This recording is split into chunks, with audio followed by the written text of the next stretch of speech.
ישראלית פלסטינית. ובכן, מה ששמעתי מקודמיי, אפשר להגיד לביבי, הסיפוח לא טוב ליהודים, נכון? אבל מה עם האזרח הפלסטיני שמשחקים בו כמו אבני שחמט? האזרח הפלסטיני חי תחת עול כבד כבר הרבה זמן. אין מקורות פרנסה מספיקים. מוכן לעבוד בשכר נמוך פי 4 מהעובד הישראלי באותו מקום או באותה עבודה.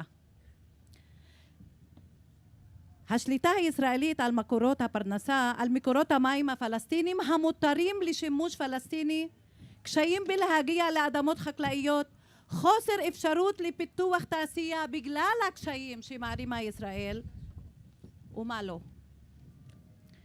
יבוא עוד הסיפוח ושליטה בלעדית על 30% מאדמות הפלסטינים, מקשה עוד יותר על החיים. זה אומר שליטה בלעדית על כל מקורות הפרנסה לפלסטינים הנמצאים ביישובים הפלסטינים א' וב'.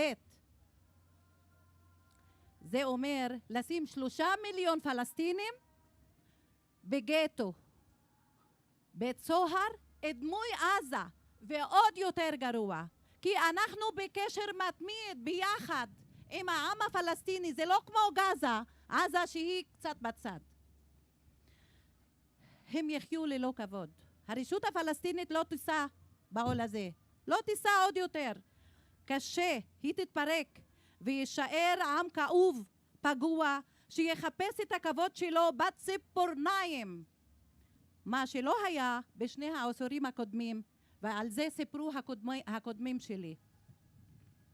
בערבית אומרים, חפש את השכן לפני הבית. אבחת ען אל-ג'אר קבל אל-דאר.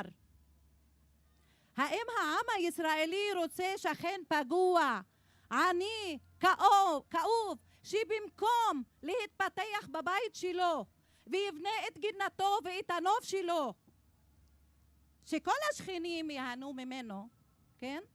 הוא רוצה שכן פגוע, נרמס, רעב, שלקחו לו את הבית שלו והשאירו לו חדר רקוב עם החמולה שלו?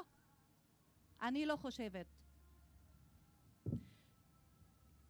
שכן כזה לא יחיה בשקט.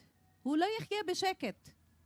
כי באם זה יתקבל על הדמוקרטיה הישראלית שכבר רמסה את כל החוקים וההסכמים הבינלאומיים, האם זה יתקבל על העם שבסופו של דבר הוא ישלם את המחיר לעצירת השכן הכועס, המתפרע, כדי להשיג בחזרה את הבית שלו והגינה שלו, שהוא רואה במו עיניו את השכן שלו נהנה ממנה ללא התחשבות? אני ממחשבות של שלום פונה לשני העמים לקבל תוכנית של שתי מדינות עצמאיות שיחיו ביחד תחת מטריה אחת, שתקבע את חוקי השיתוף לשתיהן, כי שיתוף וכבוד הדדי הוא מה שיביא לשלום בית וייתן לצעירי העתיד חיים טובים ובריאים. אני אתן לדנה גרגס בת ה-18 שתוהה מה יהיה בעתיד שלה.